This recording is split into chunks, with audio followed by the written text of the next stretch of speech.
పటాన్చెరు నియోజకవర్గం బీరంగూడలోని శ్రీ బ్రహ్మరాంబిక మల్లికార్జున స్వామి దేవాలయంలో ప్రధాన అర్చకులు ప్రహ్లాద దేవాలయ చైర్మన్ సుధాకర్ యాదవ్ ఆధ్వర్యంలో పంచాంగ శ్రవణ కార్యక్రమాన్ని నిర్వహించారు. అమీన్పూర్ మున్సిపల్ చైర్మన్ తుమ్మల పాండురంగారెడ్డి కార్యక్రమానికి హాజరయ్యారు. శ్రీ క్రోధనామ సంవత్సరం అనగానే కోపతాపాలు ఎక్కువ ఉంటాయని, శని ఎక్కువగా ఉంటుందన్న వల్ల అనుకూల సంఘటనలు జరుగుతాయని అన్నారు. ప్రతి ఒక్కరూ చేసే ప్రతి పనిలోనూ చాలా జాగ్రత్త వహించాలని ఆయన భక్తులకు సూచించారు.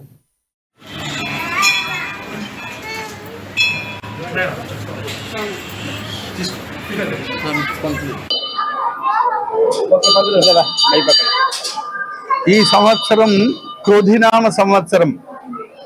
ఈ సంవత్సరంలో నవనాయకుల పరిపాలనలో భాగంగా ఇద్దరు గ్రహాలు మాత్రమే మంచి వాళ్ళు ఉన్నారు, శుభగ్రహాలు.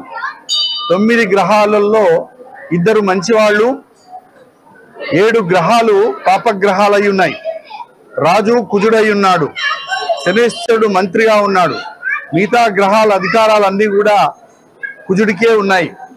అందుచేత క్రోధినామ సంవత్సరంగా చెప్పబడింది.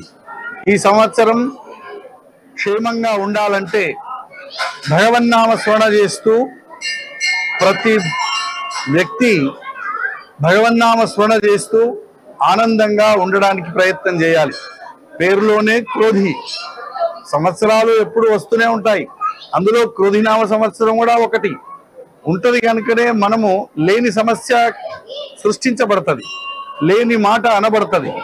అందుకని ఆ పేరులోనే మనకు క్రోధినామ సంవత్సరం ఉండడం వల్ల ప్రతి వాళ్ళు కూడా